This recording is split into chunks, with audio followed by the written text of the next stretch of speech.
morning, students. I, Dr. Rani Jindal, working as Assistant Professor in Government PG College for Women Sector 14, Panchkula. Today we continue fourth part of Ionic Solid, BSc first semester in Organic Chemistry, fourth chapter. The topic of today's discussion is lattice-Nagy and Born-Haber cycle. The contents of today's discussion is lattice-Nagy of ionic crystals, importance of lattice-Nagy, Born-Haber cycle for lattice-Nagys, applications of Born-Haber cycle, solvation energy and solubility of ionic solid, covalent character in ionic solids. We discuss one by one. First is the lattice-Nagy of ionic crystal. तो lattice energy क्या है? Amount of energy released when 1 mole of ionic crystal is formed from its constituent ions in the gaseous state. The formation of 1 mole of ionic solid from its constituent gaseous ion may be represented as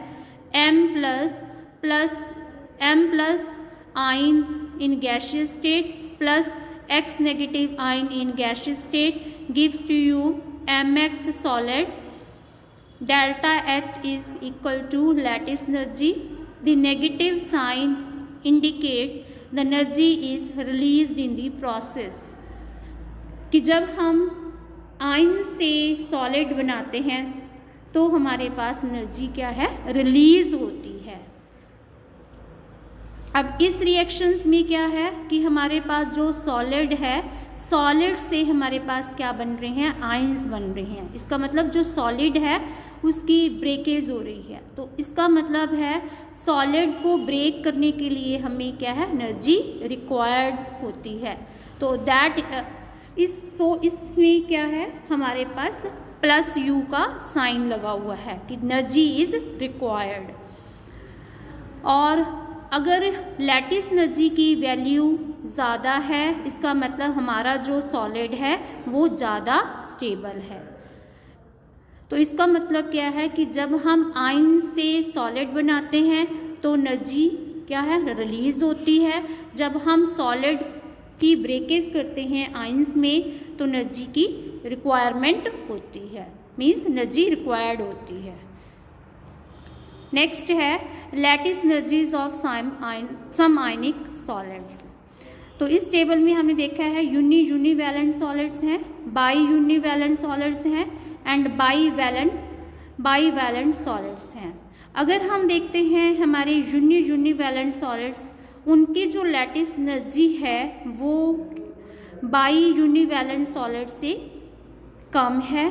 फिर bivalent solids की lattice energy जो है यूनिवैलेंट solid and by यूनिवैलेंट solid दोनों से ज़्यादा है.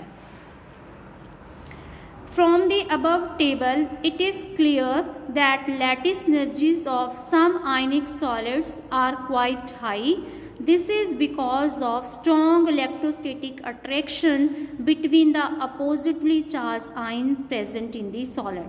अगर हमारे जो सॉल्ट है उसके आयंस के बीच में स्ट्रॉन्ग फोर्सेस ऑफ अट्रैक्शन है, इसका मतलब उस केस में हमारे पास लैटिस एनर्जी क्या होगी? ज़्यादा होगी. Since coulombic forces of attraction vary directly as a product of the charges, as that higher the valency of the ion, greater would be the lattice energy of an ionic solid. हमने देखा था कि हमारे जो bivalent आयनिक solids थे उनमें जो lattice energy की वैल्यू थी वो ज़्यादा थी, बिकॉज उनकी जो वैलेंसी है हाई होती है, मीन्स उनका चार्ज होता है ज़्यादा होता है. इसका मतलब lattice energy increases as we move from univalent ionic solid to unibivalent ionic solid, then to bivalent ionic solid. Means जैसे ही चार्ज इंक्रीज होता है लैटिस एनर्जी जो है वो इंक्रीज हो जाती है, क्योंकि उनके बीच जो फोर्सेस ऑफ अट्रैक्शन है वो ज़्यादा हो जाती है. Next is the importance of lattice energy. First one is the stability of ionic solid. तो अगर हमारी सॉल्ट की लैटिस एनर्जी ज़्यादा आती है, इसका मतलब हमारा जो सॉल्ट है वो स्टेबल है, उनके जो आयंस हैं positively and negatively charge ions हैं उनके बीच strong electrostatic force of attraction है and more energy will be required to break the crystalline substances. दूसरा है मेल्टिंग एंड बॉइलिंग पॉइंट। अगर किसी भी सॉल्ट की लैटिस एनर्जी ज़्यादा है, इसका मतलब क्या है, उसका जो मेल्टिंग एंड बॉइलिंग पॉइंट है वो ज़्यादा है।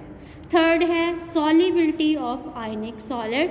तो मैग्नीट्यूड ऑफ लैटिस एनर्जी से हमें आइडिया मिलता है कि हमारा जो सॉल्ट है वो किस टाइप के सॉल्वेंट में डिज़ोल्व होगा। जो आयनिक कंपाउंड्स होते हैं वो जनरली सॉल्युबल होते हैं वाटर में एंड अदर पोलर सॉल्वेंट में, बट इनसॉल्युबल होते हैं non polar solvent such as carbon tetrachloride and benzene. Next is the Born Haber cycle for lattice energy.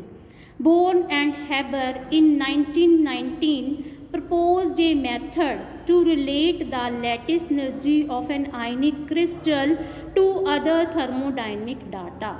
This is known as a Born-Haber cycle.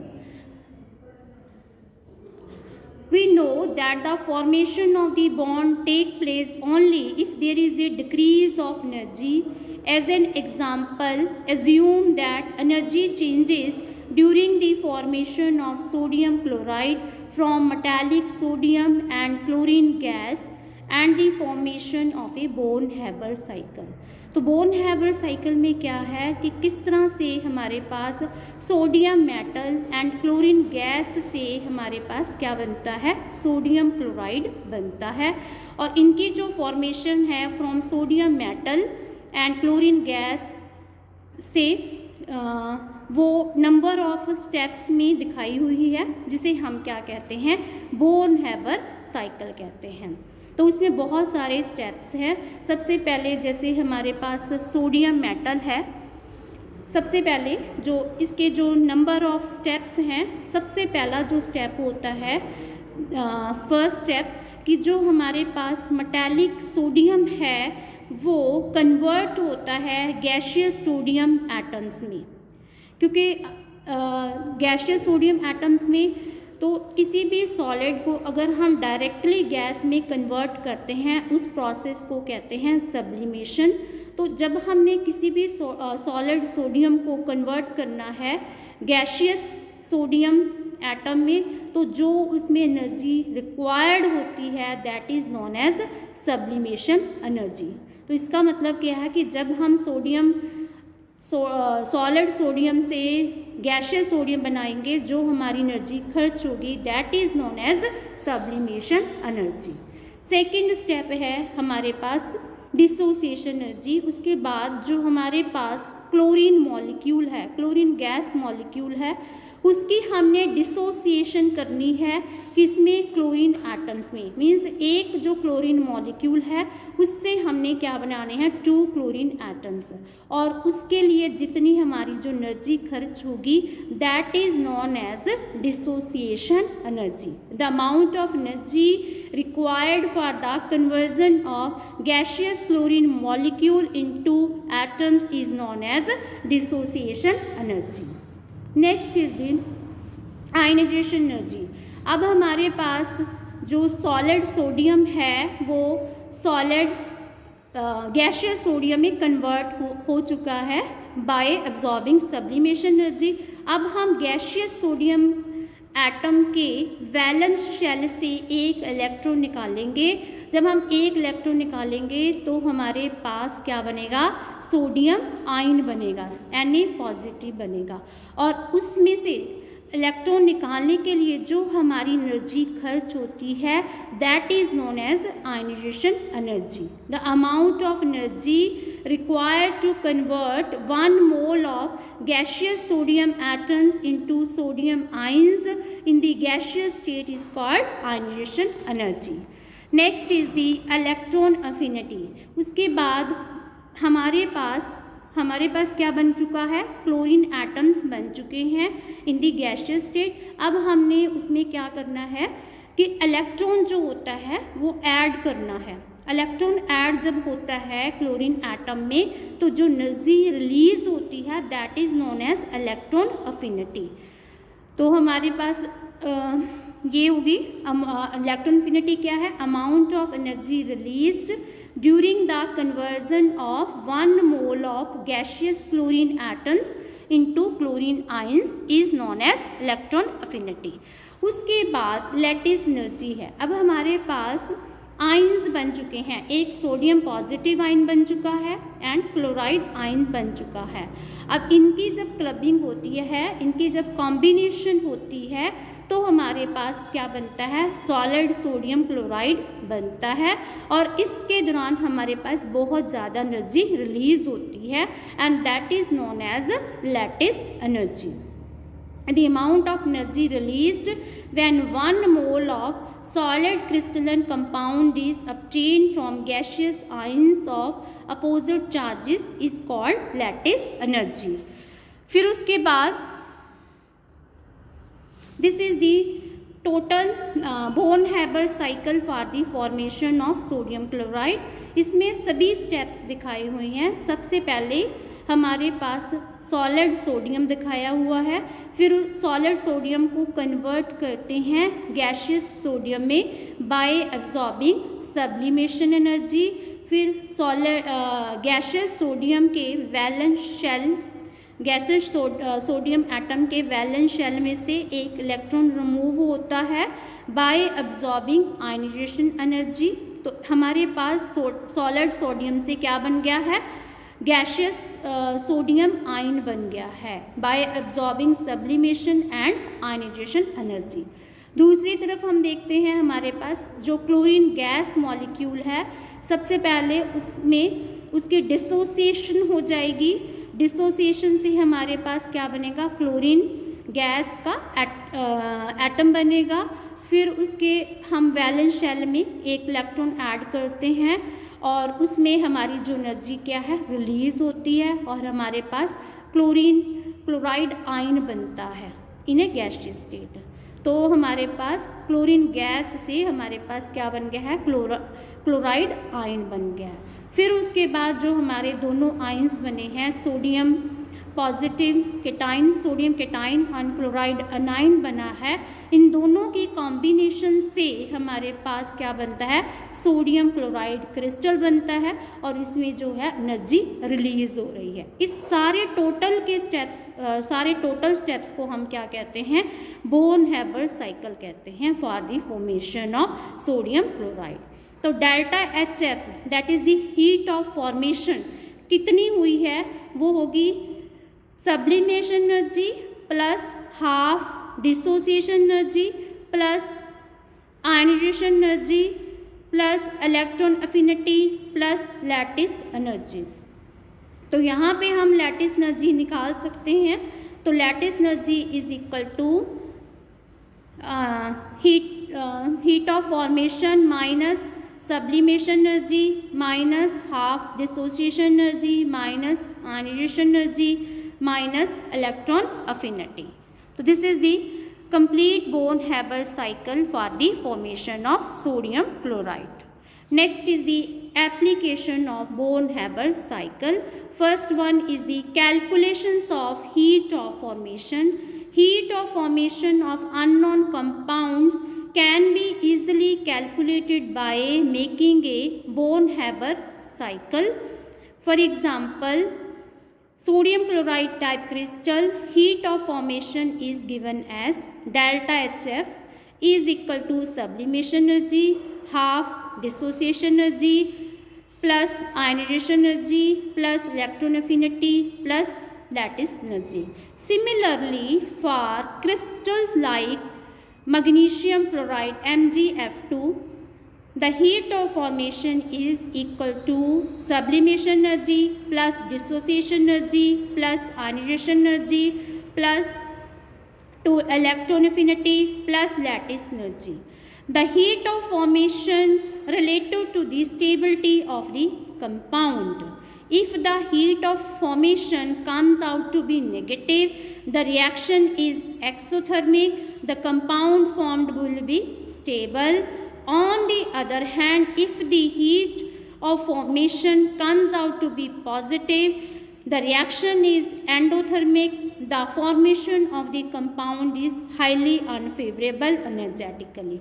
Means अगर हमारी delta HF की value जो है वो सब कैलकुलेट कर नेगेटिव आती है, इसका मतलब हमारी रिएक्शन जो है एक्सोथर्मिक है और हमारा जो कंपाउंड है बहुत ज़्यादा स्टेबल है। अगर हमारी डेल्टा HF पॉजिटिव आती है तो हमारी रिएक्शन क्या है, एंडोथर्मिक है और जो हमारा कंपाउंड है वो इतना ज़्यादा स्टेबल नहीं है। Next is the calculations of electron affinity. The Born-Haber cycle can be used for the calculations of electron affinities of some element which are otherwise very difficult to measure. Heat of formation of a compound may be expressed as delta HF is equal to sublimation energy plus half dissociation energy plus ionization energy plus electron affinity plus lattice energy, and electron affinity is equal to heat of formation minus sublimation energy minus dissociation energy minus ionization energy minus lattice energy. Next is the solvation energy and solubility of a ionic solid. जब हम किसी भी salt को किसी भी solvent में dissolve करते हैं तो उसके बीच में जो सॉल्ट के बीच में जो फोर्सेस ऑफ अट्रैक्शन होती हैं कीटाइन और एनाइन के बीच में वो वीक होती हैं। ऐसा इसलिए होता है कि आपके पास जो सॉल्वेंट होता है, सॉल्वेंट का अगर हमारा सॉल्वेंट पोलर है मीन्स उसका जैसे वाटर है उसका पॉजिटिव पोल है और एक नेगेटिव पोल है, जो इसका सॉल्वेंट का पॉजिटिव पोल होता है, ठीक है, वो अट्रैक्ट होता है सॉल्ट के नेगेटिव अनाइन के साथ और जो सॉल्ट का नेगेटिव पार्ट होता है मीन्स अनाइन होता है वो सॉल्वेंट के पॉजिटिव पार्ट के साथ अट्रैक्ट होता है। मीन्स सॉल्ट के जो कीटाइंस एंड एनाइंस होते हैं वो सॉल्वेंट के अपोजिट पोल्स के साथ अट्रैक्ट होते हैं, जिसके कारण जो सॉल्ट की जो कीटाइंस और एनाइंस हैं उनके बीच में अट्रैक्शन कम हो जाती है और आपका जो सॉल्ट है वो ब्रेक हो जाता है सॉल्वेंट में। और इस प्रोसेस में जो एनर्जी रिलीज़ होती है उसे हम सॉल्वेशन एनर्जी कहते हैं। और वाटर, अगर हमारा सॉल्वेंट वाटर है तो उस केस में जो एनर्जी रिलीज़ होती है उसे हम क्या कहते हैं, हाइड्रेशन एनर्जी कहते हैं, ठीक है। Effect of solvent on solvation energy. अब क्या है कि अगर हमारे जो सॉल्वेंट होते हैं वो भी डिफरेंट टाइप्स के होते हैं। अगर हमारा जो सॉल्वेंट है पोलर है मीन्स उसका हाई डाइलेक्ट्रिक कांस्टेंट है, जैसे वाटर है, लिक्विड अमोनिया है, हाइड्रोजन फ्लोराइड है, ये सब क्या हैं, गुड सॉल्वेंट हैं। इसमें सॉल्ट की जो सॉल्युबिलिटी है वो ज़्यादा होती है और इस केस में सॉल्वेशन एनर्जी भी ज़्यादा होती है। और दूसरा, हमारे पास कुछ ऐसे सॉल्वेंट्स हैं जिनका लो डाइलेक्ट्रिक कांस्टेंट होता है, जैसे बेंजीन है, कार्बन टेट्राक्लोराइड है, ये जो हैं ये हमारे गुड सॉल्वेंट नहीं हैं, ठीक है। तो सॉल्वेशन जो है वो किसके ऊपर डिपेंड करती है, नेचर ऑफ द सॉल्वेंट के ऊपर डिपेंड करती है। नेक्स्ट इज दी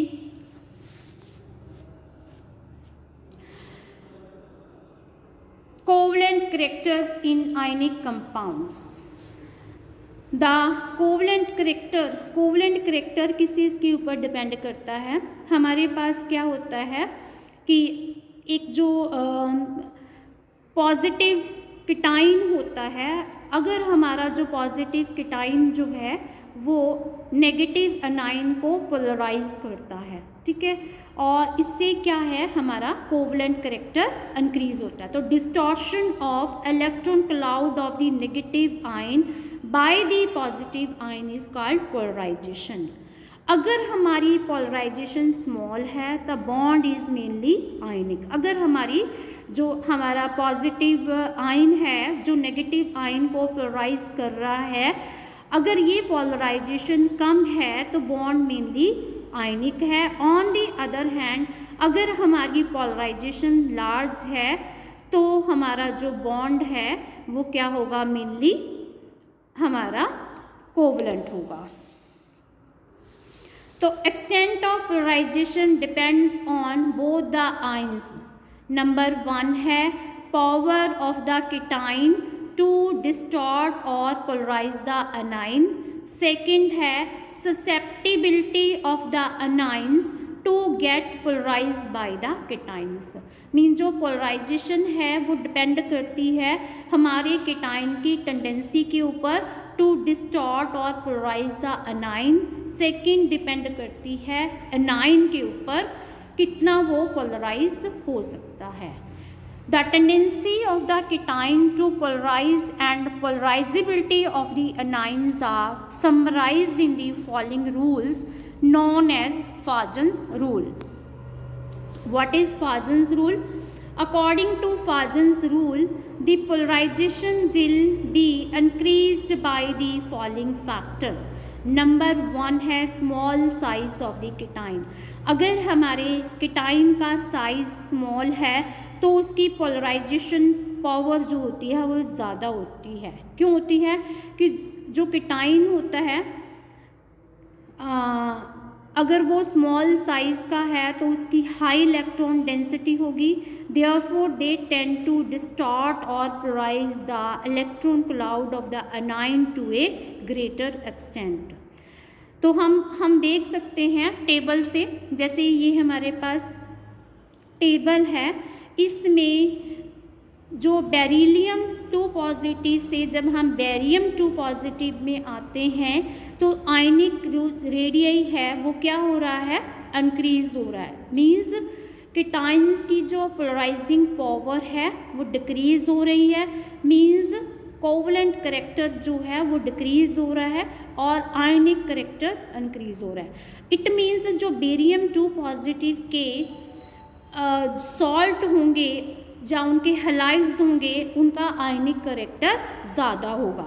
अगर उनका आयनिक करेक्टर ज़्यादा होगा इसका मतलब उनका मेल्टिंग पॉइंट ज़्यादा है। अगर हम इस टेबल में देखते हैं जो बेरियम 2 पॉजिटिव के सॉल्ट हैं, हैलाइड्स हैं, उनका जो मेल्टिंग पॉइंट है वो आ रहा है 678। मीन्स उनके जो सॉल्ट हैं मीन्स हैलाइड्स हैं they are covalent in nature. अगर हम कंपेयर करते हैं बेरियम 2 पॉजिटिव के हैलाइड्स को, उनका जो मेल्टिंग पॉइंट है वो ज़्यादा आ रहा है। इसका मतलब उनके जो हैलाइड्स हैं वो कैसे हैं, आयनिक इन नेचर, तो उनका मेल्टिंग पॉइंट ज़्यादा आ रहा है। नेक्स्ट है effect of increasing size of the anion on the polarizability and melting point of ionic compound. अब जैसे जैसे polarizability of the anion increases with increase in the size of the anion, अब क्या है polarizability के लिए क्या होना चाहिए, size of the anion ज़्यादा होना चाहिए, बिकॉज जितना बड़ा साइज होगा अनाइन का उतना लेस फॉर्मली अटैच्ड होगा न्यूक्लियस से, इसलिए उसको ज़्यादा इजीली हम डिफॉर्म कर सकते हैं। मीन्स उसको ज़्यादा इजीली डिफॉर्म कर सकता है cation. Means larger the anion higher will be the polarizability, more will be the covalent characters. अगर हम अनाइंस देखते हैं जैसे आयोडाइड है, ब्रोमाइड है, S2 नेगेटिव है, S2 नेगेटिव एक्सेट्रा है, सारे जो हैं इजीली पोलराइजेबल हैं and they have a greater tendency to induce covalent character in ionic compound. For example, for a given cation sodium positive, as the size of the anion increases from F negative to I negative, it's covalent character increases, consequently melting point जो है आपका decrease हो रहा है। अगर हम देखते हैं यहाँ पे अनाइन है, अनाइन का जो साइज़ है एफ नेगेटिव से लेके आई नेगेटिव की तरफ क्या हो रहा है, इंक्रीज हो रहा है। अगर size of the anion increase हो रहा है इसका मतलब उसकी पोलराइजेबिलिटी इंक्रीज हो रही है। अगर पोलराइजेबिलिटी इंक्रीज हो रही है मीन्स कोवलेंट करेक्टर इंक्रीज हो रहा है, मीन्स जो आयोडाइड के सॉल्ट हैं या उनके सॉल्ट होंगे उनका जो कोवलेंट करेक्टर होगा वो ज़्यादा होगा। अगर उनका कोवलेंट करेक्टर ज़्यादा होगा इसका मतलब उनका आयनिक करेक्टर कम होगा। और जो F नेगेटिव है इनके सॉल्ट्स का जो कोवलेंट करेक्टर है वो कम होगा, मीन्स वो ज़्यादातर क्या होंगे, आपके आयनिक होंगे। तो हम ये चीज़ें मेल्टिंग पॉइंट से भी देख सकते हैं। जो फ्लोराइड के सॉल्ट हैं उनका जो मेल्टिंग पॉइंट है वो ज़्यादा आ रहा है, इसका मतलब उनके जो सॉल्ट्स हैं वो ज़्यादातर क्या होंगे, आयनिक होंगे। और जो आयोडाइड के सॉल्ट्स होंगे उनका मेल्टिंग पॉइंट कम आ रहा है, उनके जो सॉल्ट्स होंगे वो क्या होंगे, कोवलेंट इन नेचर होंगे। नेक्स्ट है high charge on the cation और एनाइन। नेक्स्ट जो पोलराइजिंग पावर है केटाइन की and polarisability of the anion है वो इंक्रीज कर जाती है with increase in the charge of the anion. Charge of the आइन अगर हम केटाइन का या अनाइन का चार्ज इंक्रीज कर देते हैं तो उनका कोवलेंट करेक्टर इंक्रीज हो जाता है, means highly charge cation will exert greater effect on the polarizing anion and highly charged anion will be more easily polarized. For example हमारे पास एक सोडियम पॉजिटिव है एंड कैल्शियम 2 पॉजिटिव है, they have a similar ionic radii but calcium chloride is less than sodium chloride. Then है electronic configuration of the cations.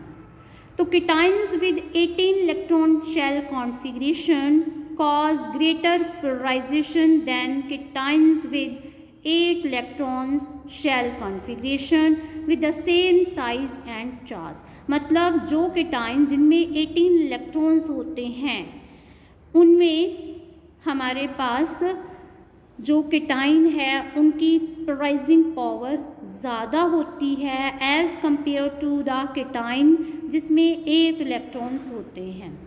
अगर हम compare करते हैं sodium positive and copper positive को, तो sodium positive में valence shell जो हमारे पास कॉन्फ़िगरेशन आ जाती है वो है 2s2 and 2p6 and copper positive की जो वैलेंस शेल कॉन्फ़िगरेशन है वो है 3s2 3p6 3d10। इसका मतलब क्या है हमारे पास, क्योंकि डी जो इलेक्ट्रॉन्स है इनकी स्क्रीनिंग फैक्ट जो होता है वो कम होता है, इस केस में जो है अफेक्टिव न्यूक्लियर चार्ज जो होगा वो इंक्रीज हो जाएगा। तो इसलिए जो कॉपर पॉजिटिव आयन है वो अगर उसका अफेक्टिव न्यूक्लियर चार्ज इंक्रीज हो जाएगा तो कॉपर पॉजिटिव आयन की जो पावर है पोलराइज करने की अनाइन को वो ज़्यादा होगी as compared to sodium positive ion. इसलिए जो कॉपर क्लोराइड के सॉल्ट है वो क्या है, कोवलेंट है, इनसॉल्युबल इन वाटर है, वेयर सोडियम क्लोराइड जो है वो आयनिक है and highly soluble in water है। The covalent character of copper chloride in comparison to sodium chloride is also supported by its low melting point. Next है Fajans rule. The covalent character will be favored by small size of the cation. अगर हमारा कीटाइन का size छोटा है तो क्या होगा, उसकी पोलराइजिंग पावर ज़्यादा होगी और कोवलेंट करेक्टर ज़्यादा होगा।